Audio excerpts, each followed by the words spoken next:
This time, when faced with the dilemma of choosing who should cut off the student's limbs, Quinn had volunteered. "Here I go!" With a single swing, Quinn cut off the piece of the student's foot with a clean strike.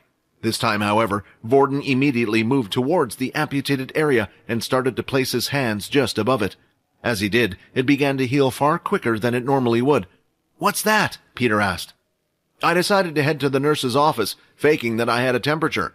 The two of us touched, so I was able to copy her ability," Vorden explained. "I didn't want these guys to go through the same pain as the others." They then repeated the process 2 more times with the other students, and finally, they were done with everything. 6 of 7 pieces of human flesh consumed by your ghoul. The message had appeared, and now there was only one person they had to find before Peter's evolved. "So, did you come up with any ideas for this last person?" Fex said as he sat down on his chair with his legs up on his desk. "I was thinking about this. What about Bones?" Peter suggested. "The person you met today? That's a bad idea," Vorden replied. "He happens to work for Duke. You're already on his radar. But I think you're along the right line. We should pick someone who deserves it." Suddenly, while in the middle of their conversation, a beep sound was heard. 3 students tied up on the floor, blood parts in certain areas, and the rest casually standing around. Logan mumbled to himself.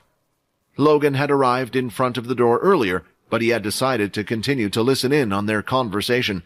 Perhaps he had misheard something, or the words they were saying meant something else. But after listening and deluding himself to the truth, he could no longer take it. Logan immediately brought out the black sphere-shaped ball and pressed it against his chest. The small little spider-like robots started to spread and appear around his body at a lightning speed until they formed a mechanical suit. "Don't you guys move, or I swear I will blast you all," Logan said. "Quinn, did they put you up to this? If they're blackmailing you, I can help you out. I have connections, you know." "Logan, please," Quinn pleaded. "Put the weapons down. It's not what you think." "I can't, Quinn. If I lower these weapons and I don't know the truth, there's a higher chance for you all attacking me. You were involved in this case as well, and 2 previous cases before." When did he do so much research? Quinn thought. "What the hell are you guys waiting for? Looks like we found your next meal ticket," Fex said as he took a step forward. A few seconds later, though, a beam of blue light had hit Fex and sent him flying up against the room wall. "I did say that nobody should move," Logan said. "Logan, please just give us a chance to explain." At that moment, Quinn had taken a step forward. Logan automatically reacted to this and fired once again. Quinn felt something like this might have happened, so he was prepared. Suing the shadow, he lifted it to block the energy shot, stopping it midair in the shadow. Then, moving out of the way, he moved his shadow with it, causing the shot to smash and go straight out the window. "We seriously need to stop wrecking these rooms," Vorden said. "Quinn, I need an answer for all this, and one that makes sense. You'll understand when I explain everything. I wanted to tell you, Logan. Do you mind if just me and you speak alone?" Quinn asked. As Logan looked around the room, he realized that it would be the better option to just talk to Quinn. "Give me your neck," Logan demanded. "What? Why?" Quinn asked. "If you want me to trust you, then give me your neck," Logan said once again. Quinn did as asked, and walked over while bending down slightly. Then, when Logan touched Quinn's neck, a part of his suit started to move and form a type of collar around Quinn's neck. "If you try anything funny, that collar will explode," Logan said. The 2 of them left the room and headed upstairs to where Logan's room was located. After they left, Fex started to get up from the floor, and around his chest area, a burn mark could be seen. "Who would have thought that little twip would have been so strong?" Fex said as he touched his chest area. "Do you think Quinn is going to be okay?" Peter asked. "We have to deal with this problem first," Vorden said, pointing at the students on the floor. "Maybe Quinn can buy us some time, but if Logan reports us, they still can't do anything without any proof, so we need to get rid of the evidence as quickly as possible." The 3 of them nodded and got to work. Quinn and Logan were inside their room. Quinn was struggling to think about how to explain this to Logan. Not only that, but if he would believe him, and how would he react to the truth?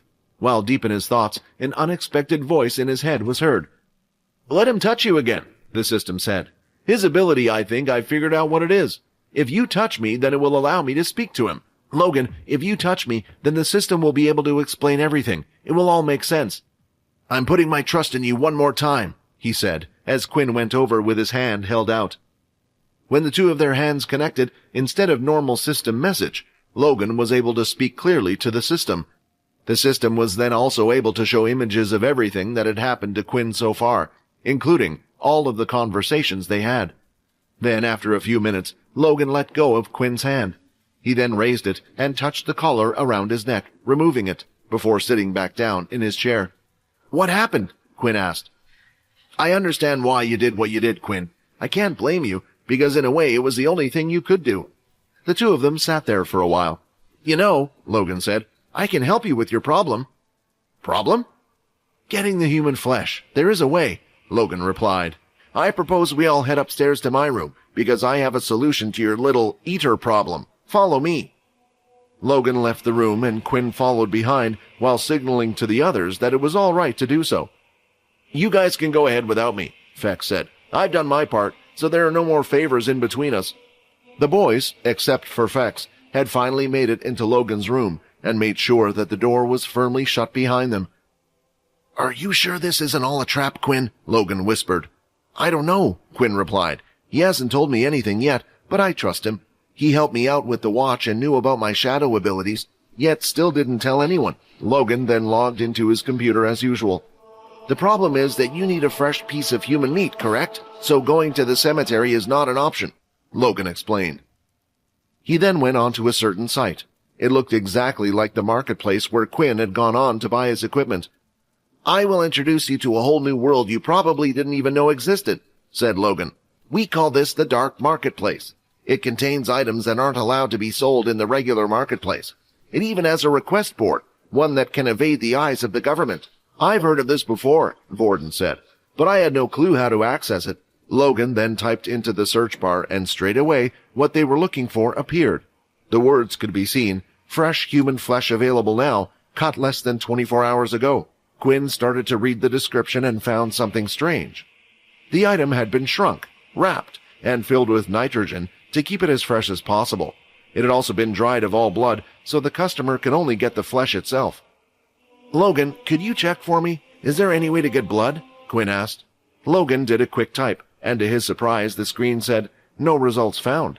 "I find it odd that there isn't blood on this. Regardless, even before vampires began to exist, some underground hospitals and groups would need them for emergencies. Perhaps I should look into this more."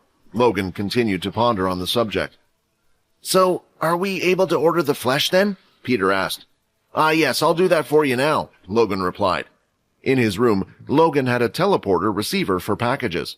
After typing the code in, the item suddenly appeared in a box. They opened it up, and it was shrunk, wrapped, and covered with ice, just like the order had said. After taking it out, they placed the meat in Peter's hands, and Logan couldn't stop staring at him. He was interested in seeing how Peter was able to eat the meat. Although Peter was a little shy, he quickly gobbled up the food.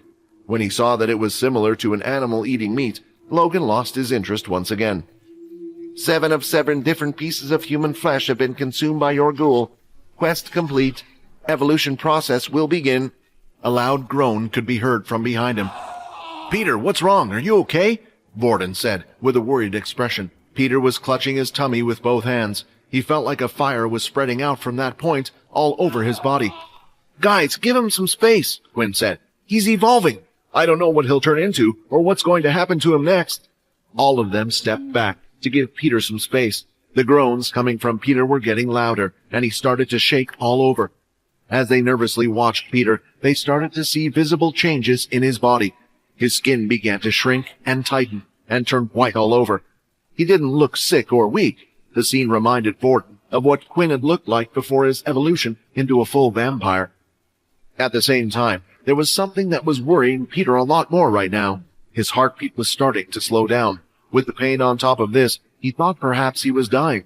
However, even though his heart wasn't beating anymore, he could still feel everything, and it didn't feel like he was dead at all.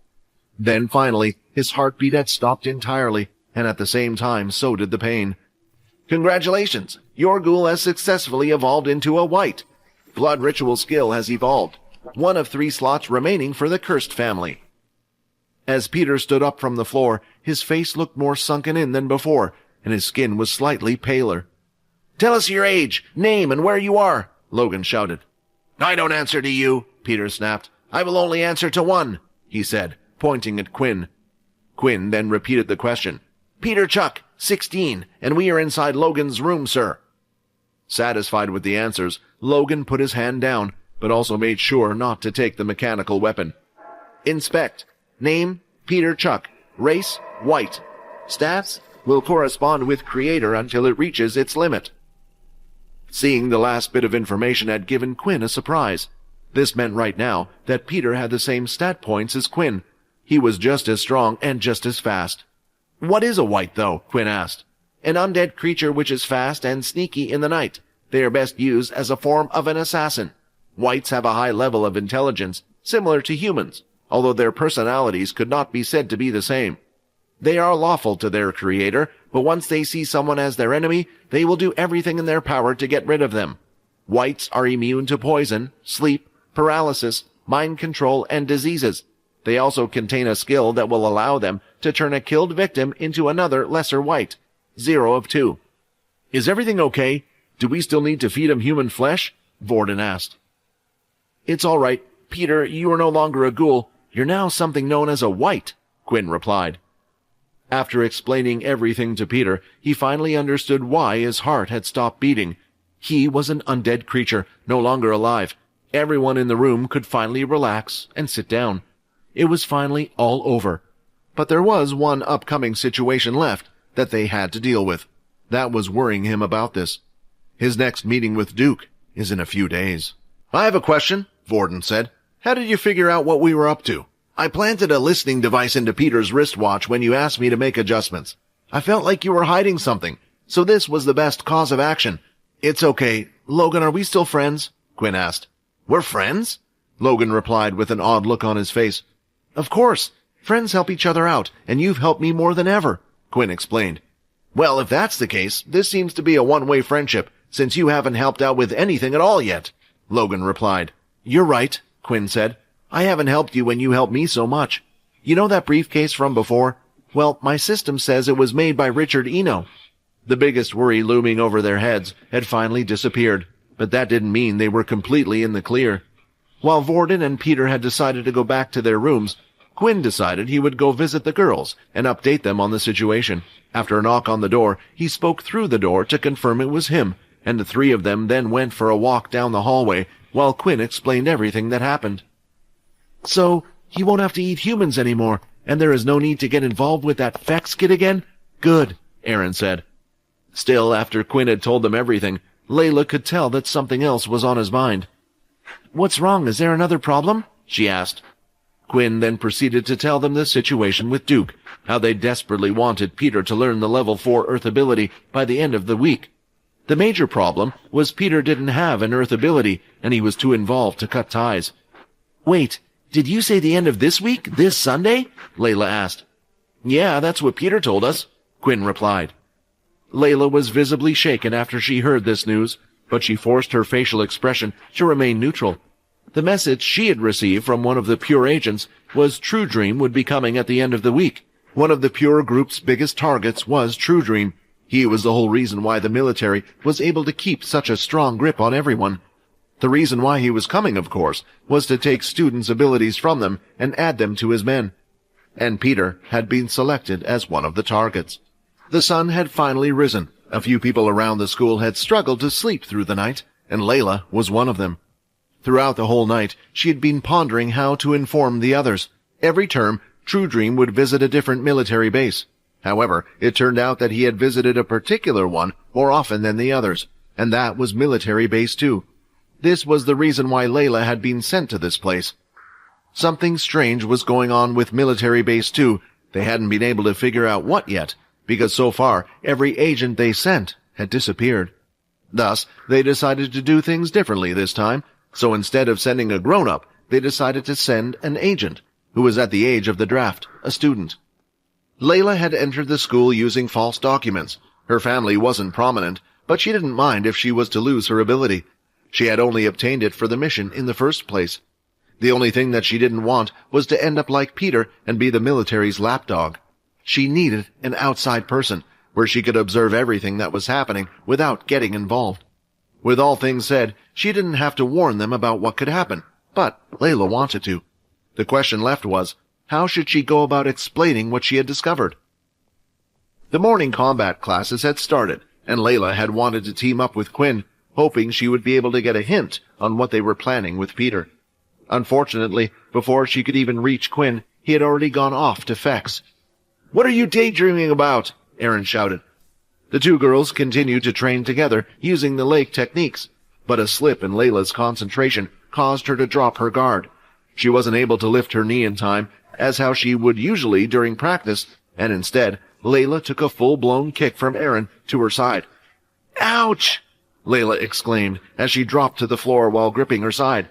"What's wrong? We have practiced that kick so many times. I was sure you would be able to block something like that," Aaron said as she walked over and offered her hand to her fallen comrade. Layla lifted her hand to grab Aaron's, but the pain on her side hurt even more. Furthermore, she noticed a stinging pain arise every time she breathed. "What the hell? I knew your sword skills were monstrous, but where did you get such strength in your kicks? I think you broke one of my ribs." "Would you stop complaining?" Aaron said as she knelt. "Can someone call the guard and take her to the doctor's office?" Leo said. Aaron then lifted Layla from the ground, allowing her to use her shoulder for support. "Don't worry, I'll take her," Aaron said. The two girls then started to leave the room together. As they were walking, Layla couldn't help but feel useless and pathetic. "Would you please stop crying? I didn't mean to hit you that hard. You usually block something like that," Aaron said, in an attempt to comfort Layla. Layla didn't even notice, since her thoughts were so muddled that tears were now slowly descending from her eyes. She wiped them away and simply put on a brave smile. "Oh, it's not that. I was just thinking about how useless I am to the team whenever we're in a fight," Layla said. "Well, you're not wrong about that," Aaron replied, not realizing how harsh she sounded. Although Aaron was right, it still hurt Layla to hear it straight from her mouth. "But you help in other ways. You were the one who thought about that blood bowl, remember? I can't say much, but honestly, if you weren't there to hold me back sometimes, I would have already shoved a few spikes up the boys' backsides." Layla laughed. "Aaron, this is kind of a strange question to ask, but are we friends?" Back at the training hall, the lesson had just finished for the day. "Hey, I know this is kind of strange to ask after everything that happened between us, but what are you planning to do after this?" Fex asked. "Me? I was planning to go to the VR gaming room," Quinn replied. "VR gaming room? What's that?" Fex asked, with a little bit of excitement in his eyes. "I can show you if you want. You want to come along?" "Well, I mean, if you want me to come that bad, sure," Fex replied. Fex was standing casually outside in the sun, and Quinn could see it didn't affect him at all.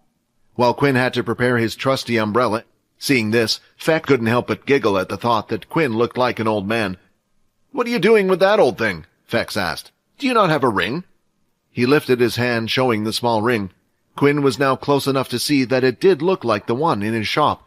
Quinn didn't know how to reply to Fex. The system had informed him that one of these rings were the basics of vampires. "Oh, I see now," Fex said. "You're one of those vampires raised here on Earth, aren't you? Trained to blend in and report back? I guess that's why you didn't go through the formal initiation and don't have one of these." "Was the initiation hard?" Quinn asked. Fex started to laugh nervously at this question. "Was it hard? Of course it was hard. Yet I was one of the youngest vampires to ever complete it. You see, the initiation is getting the materials for the ring itself. A young vampire must go out and slay 10 death bats." Fex finished, a little bit depressed. As they continued to walk to the VR center, Fex looked at his ring and felt a little guilty. He had lied to Quinn just now. He hadn't earned the ring like he said he did. He had gone out and traveled and fought against the death bat, but after a gruesome fight and near-death experience with one, he decided to go on to the marketplace and hire some travelers to hunt the beasts for him. With this, he managed to gather most of the crystals needed to make the ring. But his last traveler who accepted the contract never replied. In the end, it was all thanks to the blood evolver who placed the crystal in the marketplace that he was able to craft the ring. They had finally arrived at the VR room, and it was a sight that Fex had never seen before. They went to the counter, and Quinn paid for both him and Fex. They both got into the pods and logged into the game. Fex's whole mind was then transported to the large, empty white lobby space. Just as Fex was in deep thought thinking about it, he had received a friend request. "User ID Blood Evolver would like to add you." Fex carefully looked at each letter of the word in front of him, one by one, that it was the same user ID that was also used in the marketplace when he had bought the beast crystal. When Fex first saw the crystal, he thought maybe someone had killed a bat along the way and didn't know what to do with it, and chose to sell it after finding out it could only be used to create a silly ring. But now, thinking about it more, all sorts of questions started running through his head. He accepted the friend request, and immediately Quinn was transported to the same white space that Fex was in as well. "Foxy Fex?" Quinn said, looking at his username. "What, you don't like it?" Fex said. "Better than Blood Evolver. What are you trying to do? Tell everyone out there you're a vampire?" Quinn laughed nervously back. "I thought it would be vague enough. Plus, who else but other vampires would think that?" Quinn replied. This was the confirmation Fex needed. While standing there and thinking about everything, Fex could see Quinn using his blood skills in the game. Not only that, but he was able to use them constantly without getting tired. "What is that?" Fex asked. "This?" Quinn replied. Quinn then explained how while in the lobby of the game, they were able to practice using their vampire skills without tiring out. After trying out a few skills here and there, Fex had a big grin on his face. He then started performing his martial arts while mixing in the blood skills. Still, what had impressed Quinn the most while watching him practice was the martial arts he was performing with his fists. When Fex had stopped, he walked over to Quinn with a hop in his step. "Hey man, this is great! I wonder why the vampires don't have a bunch of these in their buildings. It could help the kids train. That's right. You didn't learn any, did you, since you grew up here and everything? You know I can teach you the martial arts if you want." Fex thought this was a great idea. He wanted to repay Quinn for getting him the beats crystals he needed, and this could be his way of returning the favor secretly. "Really? Would that be okay?" Quinn asked. "Why not? You're a vampire, so you have the right to learn it. Do you remember what I did to your friend on the roof? Well, if you let me do the same to you, then I can show you how to use martial arts. My string puppet is unique, so when you perform it, it will feel like I'm performing the skills through your body," Fex explained. What Fex was offering wasn't a bad proposal. The problem was whether or not Quinn could trust him with his body. Hi, Quinn here. Wondering what happens next?